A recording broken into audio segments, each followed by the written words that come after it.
नमस्कार दोस्तों, आधार क्लासेज के YouTube चैनल पे आपका हार्दिक स्वागत है। आज हम संविधान के एक ऐसे टॉपिक को लेंगे जिसने भारतीय संविधान में बहुत बड़ा परिवर्तन किया। भारतीय संविधान के मूलभूत ढांचे को जिस परिवर्तन ने बचाया है। आज का हमारा टॉपिक जो रहेगा वो है केशवानंद भारती बनाम केरल सरकार का जो फैसला सुप्रीम कोर्ट का आया था 1973 में, उसके बारे में उसका विश्लेषण करेंगे। आप इस क्लास को पूरा अच्छा सा सुनेंगे तो मुझे विश्वास है कि आगामी किसी भी प्रकार की प्रतियोगी परीक्षा जो होगी उसमें इससे संबंधित जो भी क्वेश्चन आएगा वो डेफिनेटली आप कर सकते हैं। इससे आपका RS IS तक का कंसल्ट जो है वो एकदम क्लियर हो जाएगा। तो सबसे पहले हम ये बात करेंगे कि केशवानंद भारती कौन थे, सुप्रीम कोर्ट में चुनौती क्यों दी गई थी, क्या ऐसे मामले थे, आधारभूत ढांचा क्या है, गोलकनाथ बनाम पंजाब सरकार का मामला क्या है। तो जैसे आप समझते हैं कि 1947 में हमारा देश स्वतंत्र हुआ। हमारा देश 1947 में स्वतंत्र होने के बाद में 1949 में संविधान बनके तैयार हो गया। जैसे ही 1949 26 नवंबर 1949 को संविधान बना, उसके बाद में संविधान लागू हो गया 26 जनवरी 1950 को। संविधान लागू होने के बाद में संविधान सभा के जो सदस्य थे ये अंतरिम संसद का काम कर रहे थे। एक प्रकार से जब तक जनता के द्वारा संसद का चुनाव नहीं हो जाता है, जब तक संविधान सभा के मूल सदस्यों को अंतरिम संसद का दर्जा दिया गया था। अब भारतीय संविधान लागू होने के बाद में सबसे मेन जो बात आई वो आई भूमि अधिग्रहण की। भूमि अधिग्रहण, भूमि अधिग्रहण भारतीय संविधान में भूमि अधिग्रहण से संबंधित कोई विशेष प्रावधान नहीं किए गए थे। काफ़ी ऐसे लोग थे जिनके पास में किसी भी प्रकार की भूमि नहीं थी, इसलिए भूमि अधिग्रहण को लेकर के अलग अलग राज्यों की सरकारों ने अलग अलग कानून बनाने की प्रक्रिया प्रारंभ की। क्योंकि भूमि है ये राज्य सूची का विषय है और राज्य सूची के विषय पर कानून बनाने का अधिकार केवल और केवल विधानमंडल का है। तो सबसे पहले हम इस बात को समझेंगे कि भारतीय संविधान में कुल अनुसूचियां जो हैं वो 8 हैं। भारतीय संविधान में कुल अनुसूचियां कितनी हैं? 8 हैं। और भारत में उस समय जागीरदारी प्रथा चल रही है। जागीरदारी प्रथा का सीधा सा मतलब है कि काफ़ी ऐसे लैंडलॉर्ड हैं, भूस्वामी हैं जिनके पास में बहुत ज़्यादा भूमि है। अब यहाँ पे भूमि अधिग्रहण कानून अलग अलग राज्यों ने बनाना प्रारंभ किया। इसमें जैसे जिस भी राज्य ने कानून बनाया, राज्य ने जैसे ही कानून बनाया उस कानून को चुनौती दी गई। अलग अलग राज्यों के हाई कोर्टों में उन कानूनों को चुनौती दी जाने लगी और हाई कोर्ट ने वो जो कानून थे वो खारिज कर दिए। कानून खारिज करने का उद्देश्य ये था कि आपने देखा कि भारतीय मूल संविधान में नागरिकों को 7 मौलिक अधिकार दिए गए हैं। 7 मौलिक अधिकारों में एक अधिकार संपत्ति का अधिकार भी है। तो संपत्ति के अधिकार का हवाला देते हुए, अनुच्छेद 31 का हवाला देते हुए जो राज्यों की सरकारों ने भूमि का अधिग्रहण करने के संबंधी जो कानून बनाए थे, उन कानूनों को हाई कोर्ट जो है वो खारिज करने लग गया। अब उस समय हमारे देश के प्रधानमंत्री हैं जवाहरलाल नेहरू। जवाहरलाल नेहरू दोस्तों उस समय देश के प्रधानमंत्री हैं और इन्होंने जो अंतरिम संसद थी, क्योंकि अंतरिम संसद का मतलब है कि संविधान सभा के सदस्यों को संसद के सदस्यता का दर्जा दिया गया था। अंतरिम संसद के द्वारा भारतीय संविधान में प्रथम संविधान संशोधन किया गया। प्रथम संविधान संशोधन जो है वो 1951 में होता है। आप अच्छे से समझते हैं कि भारतीय संविधान में संशोधन करने का अधिकार केवल और केवल संसद को है, और उस समय जो संसद का गठन हुआ नहीं है, संसद का गठन मई 1952 में होता है। तो अंतरिम संसद के जो सदस्य हैं उन्हीं के माध्यम से प्रथम संविधान संशोधन किया गया, और प्रथम संविधान संशोधन के तहत 9वीं अनुसूची जोड़ी गई। आपने पढ़ा कि भारतीय संविधान में अनुसूचियां जो थी वो 8 थी, और 9वीं अनुसूची प्रथम संविधान संशोधन के तहत जोड़ दी गई। जब हम केशवानंद भारती के बारे में, कॉन्सेप्ट के बारे में समझने की कोशिश करें तो हमें 9वीं अनुसूची को भी समझना होगा, क्योंकि सारा पहलू यहीं से शुरू होता है। अब 9वीं अनुसूची में एक प्रावधान किया गया, ये प्रावधान किया गया क्यों, इसमें काफ़ी धीरे धीरे कानून, एक कानून आया, 2 आए, 3 आए। 9वीं अनुसूची में वर्तमान में लगभग 300 के लगभग कानून इसमें डाल दिए गए। 9वीं अनुसूची में यह प्रावधान किया गया कि जो भी विषय इसमें हैं उसमें उन विषयों पे संसद जो है, सुप्रीम कोर्ट जो है या न्यायपालिका जो है वो किसी प्रकार की सुनवाई नहीं करेगा। 9वीं अनुसूची में ऐसे विषय डाले गए। 9वीं अनुसूची में वो विषय डाल दिए गए जो जिन पे भारत की जो न्यायपालिका है, सुप्रीम कोर्ट और हाई कोर्ट, ये किसी भी प्रकार की सुनवाई नहीं कर सकते। ये प्रावधान 9वीं अनुसूची में डाल दिया गया। अब इधर पंजाब की सरकार ने एक कानून बनाया भूमि अधिग्रहण बिल को लेकर के। भूमि अधिग्रहण जो बिल का जो कानून बनाया है, इसके तहत लिमिटेशन निर्धारित की, जमीन की लिमिटेशन निर्धारित की कि कितनी एकड़ जमीन से ज़्यादा जमीन जो है वो नहीं रख सकता। अगर किसी के पास में गवर्नमेंट ने जो आंकड़ा बताया है 30-40 एकड़ का, उससे ज़्यादा अगर किसी के पास में ज़मीन है तो वो ज़मीन गवर्नमेंट के अधिकार में आएगी और गवर्नमेंट उसका बाद में भूमिहीन व्यक्तियों को बांटेगी। ऐसा प्रावधान आया। पंजाब सरकार ने भूमि अधिग्रहण का जो प्रावधान किया है, इसकी चपेट में आ गई गोलकनाथ नाम के 2 भाई। गोलकनाथ। अब गोलकनाथ जो हैं, इसमें एक का नाम है विलियम गोलकनाथ और एक का नाम है हेनरी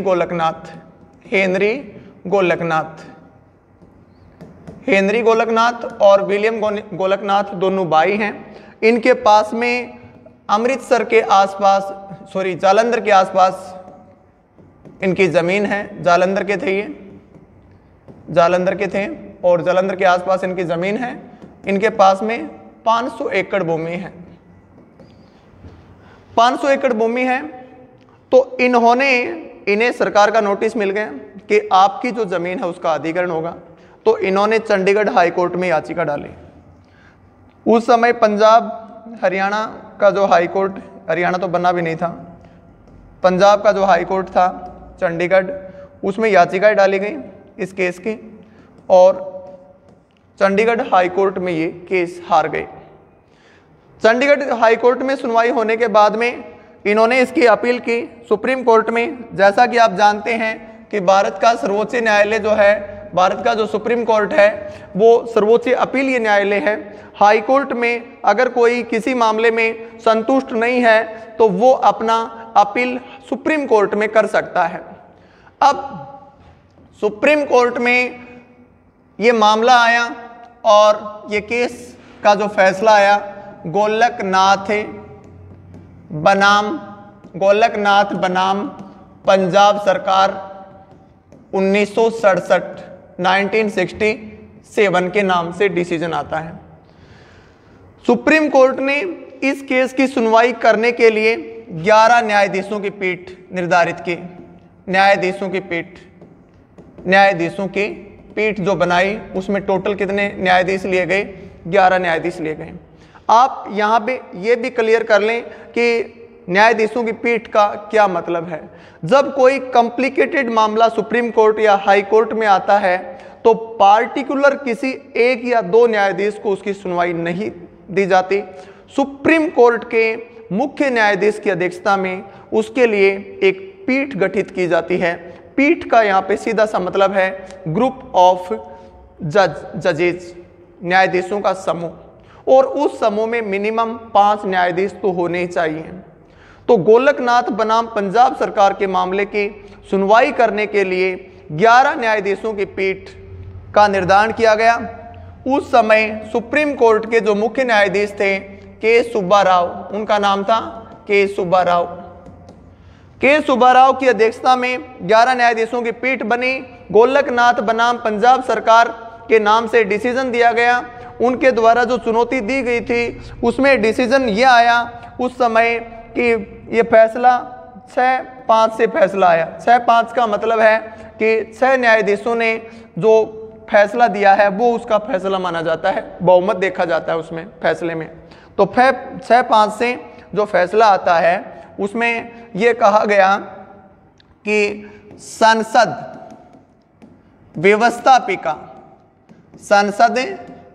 व्यवस्थापिका जो है ये मूल अधिकारों में कोई संशोधन नहीं कर सकता, मूल अधिकारों में कोई संशोधन नहीं कर सकता।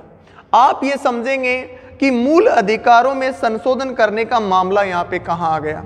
मूल अधिकारों में संशोधन करने का मामला ये था कि संपत्ति रखने का अधिकार भारतीय संविधान में मौलिक अधिकार है। भारतीय नागरिकों को अधिकार दिया गया है संपत्ति रखने का अधिकार। अब संपत्ति रखने का अधिकार है, उनकी जमीन का अधिग्रहण हो रहा है, तो एक तरह से अधिकारों का क्या हो रहा है, हनन हो रहा है। तो अधिकारों की रक्षा के लिए सुप्रीम कोर्ट का यह फैसला आया कि मौलिक अधिकारों में संसद किसी भी प्रकार का संशोधन नहीं कर सकती। उस समय हमारे देश के जो प्रधानमंत्री थी श्रीमती इंदिरा गांधी, और जैसे ये फैसला आता है पूरी सरकार हिल जाती है। भारतीय इतिहास में ये बहुत बड़े लेवल का फैसला है। एक तरह से कार्यपालिका जो है वो प्रभावित हुई है। अब इस फैसले के आने के बाद में पंजाब सरकार के इस फैसले के आने के बाद एक तरह से कार्यपालिका जो है वो बंद गई है, मौलिक अधिकारों के लिए पाबंद सी हो गई है। अब इसके बाद में एक केरल में कानून बनता है। आप देखेंगे कि भारत का ये वाला जो राज्य है केरल, केरल में एक भूमि अधिग्रहण भूमि का कानून बना, और जैसे ही केरल में भूमि का कानून बनता है तो उस कानून से प्रभावित हुए केशवानंद भारती। केशवानंद भारती इस कानून से प्रभावित इस तरह से हुए क्योंकि केशवानंद भारती केरल के थे। जिस तरीके से मंदिर होते हैं, मंदिर का मुखिया पुजारी होता है, वैसे ही दक्षिणी भारत में मठ होते हैं, और उस जो मठ का जो मुखिया होता है वो मठाधीश कहलाता है, मठाधीश। तो केरल में इनका मठ था केशवानंद भारती का, और उस मठ के नीचे 500 एकड़ जमीन थी। उस मठ के नीचे लगभग 400 एकड़ जमीन थी। 400 एकड़ जमीन पर अधिकार था मठ का केशवानंद भारती का। केशवानंद भारती को भी इस कानून के तहत जमीन का नोटिस मिल गया, और केशवानंद भारती ने इसका जो चुनौती जो है हाई कोर्ट में दी। हाई कोर्ट में चुनौती देने के बाद में हाई कोर्ट में केस हार गया। ये केस भी सुप्रीम कोर्ट में चला गया, और जैसे ही सुप्रीम कोर्ट में ये केस चला, अब ये जो मामला है केशवानंद भारती के नाम से बनाम केरल के नाम से ये केस सुप्रीम कोर्ट में पहुंच गया है 1970 में। इधर एक डिसीजन आ गया है गोलकनाथ पंजाब सरकार वाला, गोलकनाथ पंजाब सरकार बनाम पंजाब सरकार, गोलकनाथ बनाम पंजाब सरकार का जो डिसीजन आया है 1967। इस डिसीजन को चुनौती देने के लिए इंदिरा गांधी देश की प्रधानमंत्री हैं, एक के बाद एक लगातार संविधान संशोधन कर रही हैं, और उन्होंने यहाँ पे 24वां संविधान संशोधन किया 1970 में, 25वां संविधान संशोधन किया 1971 में, 26वां संविधान संशोधन किया 1971 में, और इसके बाद 29वां संविधान संशोधन किया 1972 में। ये जो संविधान संशोधन हैं इनके कॉन्सेप्ट को भी समझने की कोशिश करते हैं। इसमें क्या किया, 24वां जो संविधान संशोधन किया गया 1970, ये गोलकनाथ बनाम पंजाब सरकार के फैसले को प्रभावित करने के लिए किया गया था। इसमें क्या किया गया, जैसे आप पढ़ते हैं भारतीय संविधान का सबसे शक्तिशाली जो अनुच्छेद है वो अनुच्छेद 13 है, और अनुच्छेद 13 में विधि शब्द की व्याख्या की गई है, विधि का उल्लेख किया गया है। अनुच्छेद 13 में विधि की डेफिनेशन है, न्यायिक पुनरावलोकन का उल्लेख इसमें किया गया है। तो अनुच्छेद 13 में विधि का मतलब यह है कि संसद के द्वारा बनाए गए, विधानमंडल के द्वारा बनाए गए कानून विधि के दायरे में आते हैं और न्यायपालिका उनकी समीक्षा कर सकती है। लेकिन 24वां संविधान संशोधन 1970 में जो किया जाता है उसमें एक और आर्टिकल जोड़ा गया 13(4) में यह कहा गया कि अनुच्छेद 368 के तहत किए गए, संविधान में किए गए संशोधन विधि के दायरे में नहीं आएंगे। अनुच्छेद 368 के तहत किए गए संविधान संशोधन विधि के दायरे में नहीं आएंगे। ये एक नया 13(4) आर्टिकल जोड़ दिया गया। ये दोस्तों सुप्रीम कोर्ट के पैर काट दिए गए एक तरह से।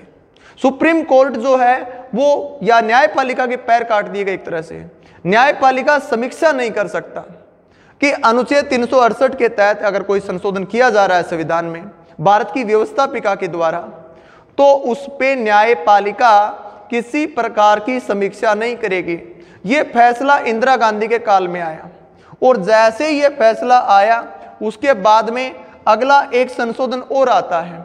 अब यहाँ पे विधि के दो पार्ट बना दिए गए हैं, एक सामान्य विधि, एक विशेष विधि। सामान्य विधि की समीक्षा सुप्रीम कोर्ट या हाई कोर्ट कर सकता है, लेकिन विशेष विधि अनुच्छेद 368 के तहत किए गए जो संशोधन हैं उन पे सुप्रीम कोर्ट या हाई कोर्ट किसी प्रकार की समीक्षा नहीं कर सकते। अब इसके बाद में 25वां संविधान संशोधन होता है 1971 में। इंदिरा गांधी प्रधानमंत्री हैं उस समय 1969 में 14 बैंकों का राष्ट्रीयकरण किया गया। इंदिरा गांधी समाजवाद के मॉडल पे काम कर रही हैं, और भारत में उस समय जो बैंकिंग सिस्टम है वो निजी क्षेत्र का है। आरबीआई का राष्ट्रीयकरण तो 1949 में हो गया था, लेकिन इंदिरा गांधी ने 14 बैंकों का क्या किया गया, 14 बैंकों का राष्ट्रीयकरण किया।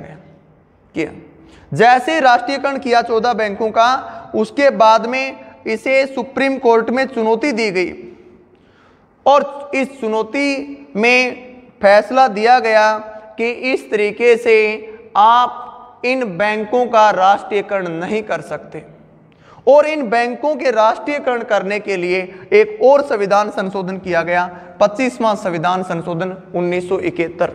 इस दिए गए फैसले को प्रभावित करने के लिए यह संविधान संशोधन किया।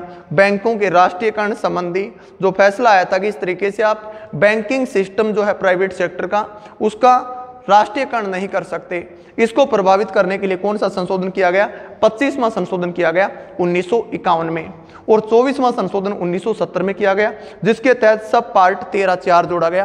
13(4) जो है उसमें यह कहा गया कि अनुच्छेद 368 के तहत किए गए संविधान संशोधन जो हैं वो न्यायिक पुनरावलोकन या सुप्रीम कोर्ट या हाई कोर्ट की विधि के दायरे से बाहर रहेंगे, वो उसकी समीक्षा नहीं कर सकते। इसके बाद में अगला आता है 26वां संविधान संशोधन 1971। हमारे देश का जब एकीकरण हुआ था तो काफ़ी ऐसी रियासत हैं जिसका भारत में विलय हुआ। जिस रियासत के राजा मुखिया वहाँ के राज प्रमुख के साथ में सहमति बनी कि आपकी पेंशन फिक्स कर दी जाएगी, आपको एक कानूनी प्रक्रिया के तहत जब तक आप रहेंगे आपको पेंशन मिलेगी। तो काफ़ी रियासतों के शासक ऐसे हैं हमारे देश में, आज़ाद होने के बाद में 1947 के बाद, देश के एकीकरण के बाद उन्हें लगातार पेंशन मिल रही है। और इंदिरा गांधी ने वो पेंशन बंद कर दी, उन राजा महाराजाओं की पेंशन बंद कर दी। तो मध्य प्रदेश का सिंधिया परिवार, ज्योतिराव सिंधिया, सुप्रीम कोर्ट में उसको चुनौती देते हैं और सुप्रीम कोर्ट फिर कार्यपालिका को फटकार लगाता है कि इस तरीके से आप किसी की पेंशन बंद नहीं कर सकते, क्योंकि ये एक देश की जो विभाजन के बाद में एकीकरण हुआ है और एक एकीकरण के तहत एक समझौता और एग्रीमेंट के तहत निर्णय लिया गया था। अब उस पेंशन को बंद करने की जो फटकार लगाई गई है सुप्रीम कोर्ट के द्वारा, उसको चुनौती देने के लिए इंदिरा गांधी ने 26वां संविधान संशोधन कर दिया 1971 में। अब जैसे आपने पढ़ा कि केरल की सरकार ने भूमि अधिग्रहण बिल कानून बना दिया और जैसे ही केशवानंद भारती उस मामले को सुप्रीम कोर्ट में ले जा रहे हैं, तो सरकार एक और संशोधन करती है, 29वां संविधान संशोधन 1972।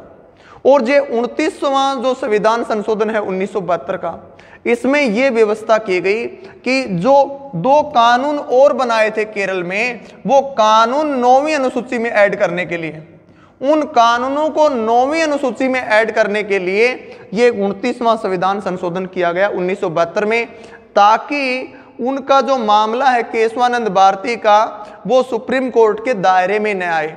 क्योंकि पहले आपने पढ़ा है कि 9वीं अनुसूची इसलिए ऐड की गई है भारतीय संविधान में कि उसमें जो भी विषय डाले जाएंगे उस पर न्यायिक समीक्षा नहीं होगी, और न्यायिक समीक्षा के दायरे से बाहर कर दिया गया कि सुनवाई ही नहीं होगी।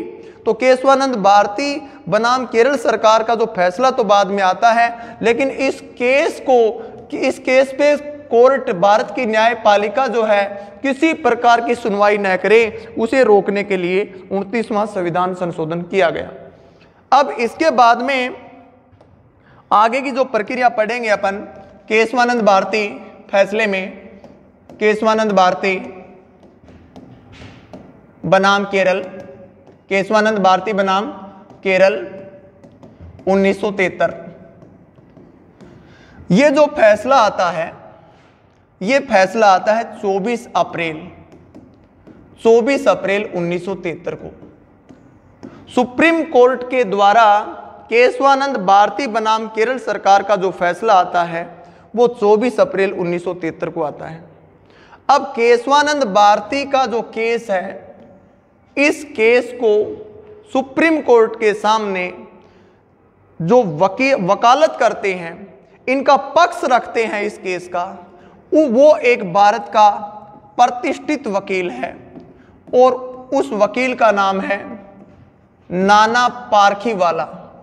नाना पारखीवाला, नाना पारखीवाला एक बहुत प्रतिष्ठित वकील है, एक बहुत माइंडेड वकील है, और इस वकील ने केशवानंद भारती का जो पक्ष है वो सुप्रीम कोर्ट में रखा है। और दूसरी अजीब बात यहाँ पे ये है कि नाना पारखीवाला केशवानंद भारती से अभी मिले भी नहीं हैं, वो इनकी केस की सुनवाई वहाँ पे कर रहे हैं। और काफ़ी याचिकाएं, इस प्रकार की जो याचिकाएं और भी थी भूमि अधिग्रहण संबंधी विवादित, वो याचिकाएं सुप्रीम कोर्ट एक साथ ऐड कर लेता है, और जो सबसे मेन याचिका होती है उसके नाम से वो केस चलता है। ऐसा कई बार शिक्षक भर्ती हो या अन्य प्रकार की कोई भर्ती हो, उसमें भी कई बार होता है, जो सबसे पहले याचिका लगाता है उसके नाम से डिसीजन आता है हाई कोर्ट और सुप्रीम कोर्ट का। अब नाना पारखीवाला इस केस को रखते हैं सुप्रीम कोर्ट के सामने, और ये इसमें जो पक्ष में जो बिंदु रखते हैं, पीछे का 1947 में देश स्वतंत्र होता है, 1949 में संविधान बन गया और 50 में लागू हो गया, तो 1950 से लेकर के और 1970-71 से केस लगातार चल रहा है। इसमें ये जो पक्ष रख रहे हैं भारतीय संविधान के किसी भी निर्णय का यहाँ पे पक्ष नहीं रख रहे हैं। यहाँ पे आपको 2-3 बातें ये भी ध्यान रखनी है। इनके लिए सुप्रीम कोर्ट में अब 13 न्यायाधीशों की पीठ बनी है। भारत में गोलकनाथ बनाम पंजाब सरकार केस में 11 न्यायाधीशों की पीठ बनी। अब ये उससे ज़्यादा बड़ा मामला है तो उतने से कम न्यायाधीश तो नहीं हो सकते, इसमें ज़्यादा ही लिए गए। वर्तमान में सुप्रीम कोर्ट में 34 न्यायाधीशों के पद हैं, 33 प्लस 1, 33 अन्य न्यायाधीश और 1 मुख्य न्यायाधीश। जबकि इस समय टोटल सुप्रीम कोर्ट में न्यायाधीशों की जो संख्या थी वो 16 थी। 16 में से 13 न्यायाधीशों की एक पीठ बनी और इस समय जो भारत के CJI हैं, chief justice of India, Bharat के मुख्य न्यायाधीश जो हैं उनका नाम है SM सीकरी। अब यहाँ पे हम एक नए पहलू की बात करते हैं।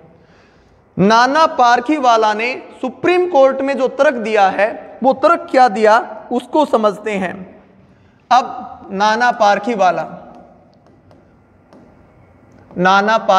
जो है ये सुप्रीम कोर्ट में जो तर्क देता है वो तर्क देता है आधारभूत ढांचे का, आधारभूत ढांचा।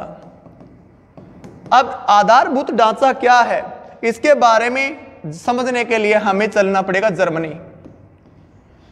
जर्मनी में हिटलर का शासन चल रहा है और जर्मनी का एक संविधान है। इस संविधान में संशोधन करने के लिए एक प्रावधान कर रखा है कि यदि देश की जर्मनी की व्यवस्थापिका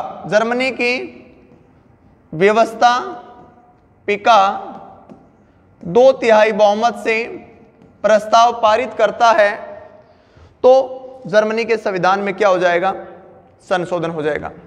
यहाँ पे वाइमर संविधान लागू हुआ है। वाइमर संविधान, जर्मनी में जो संविधान चल रहा है वो कौन सा संविधान है, वाइमर संविधान है। अब द्वितीय विश्व युद्ध में धकेलने में महत्वपूर्ण जो योगदान है जर्मनी का वो हिटलर का योगदान है।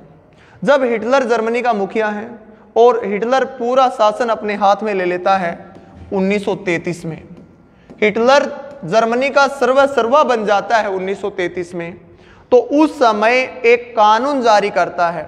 जैसे जर्मनी के संविधान में संशोधन कौन करेगा, व्यवस्थापिका करेगी, वहां की कितने बहुमत से करेगी, 2/3 बहुमत से करेगी।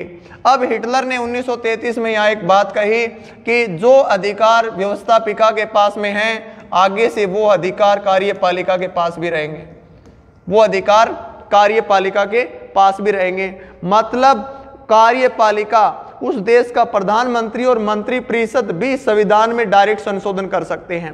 और हिटलर ने संविधान में संशोधन करने की प्रक्रिया अपने हाथ में ले ली। इसका मतलब ये हुआ वो चाहता था वैसे वैसे बिंदुओं पे लगातार क्या करता गया, संशोधन करता गया। जनता के मौलिक अधिकार जो है वो एक तरह से छीने गए, एकदम तानाशाह बन गया, वहां की जनता बहुत परेशान हो गई।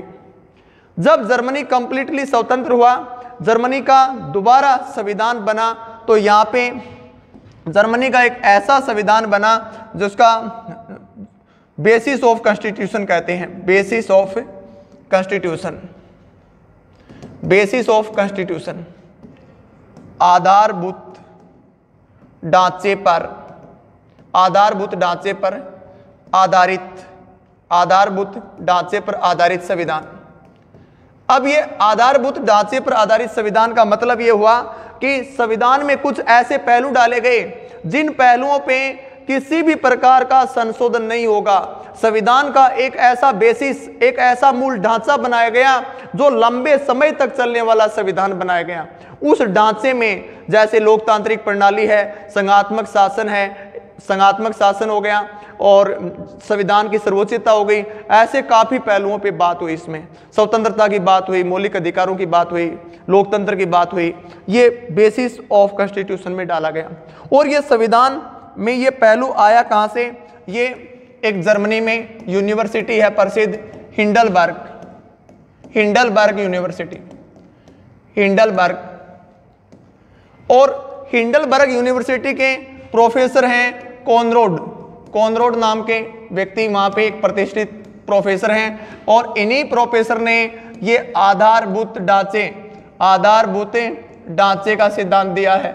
आधारभूत ढांचे का सिद्धांत किसने दिया है, कॉनरोड ने दिया है, जो हिंडलबर्ग यूनिवर्सिटी के प्रोफेसर हैं। और कुछ विद्वान अन्य व्यक्तियों के नाम भी लेते हैं, लेकिन सबसे मेन बेसिस ऑफ कॉन्स्टिट्यूशन जो है कॉनरोड ने दिया है।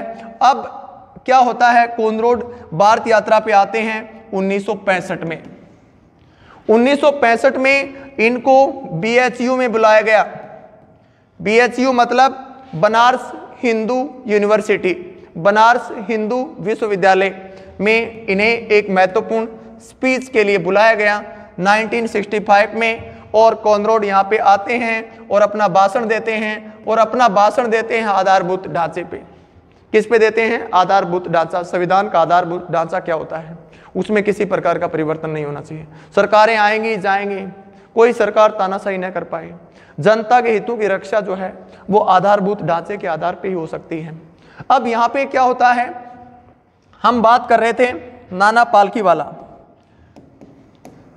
नाना पालखीवाला ने केशवानंद भारती बनाम केरल सरकार वाला जो केस चल रहा है उसमें सुप्रीम कोर्ट के सामने बेसिस ऑफ कॉन्स्टिट्यूशन आधारभूत ढांचे का तर्क दिया। आधारभूत ढांचे का तर्क दिया और इसमें उन्होंने कोट किया, पार्टिकुलर नाम लिया उन्होंने कॉनरैड का, और कॉनरैड का वो स्पीच जो दिया गया था BHU में वो भी याद दिलाया।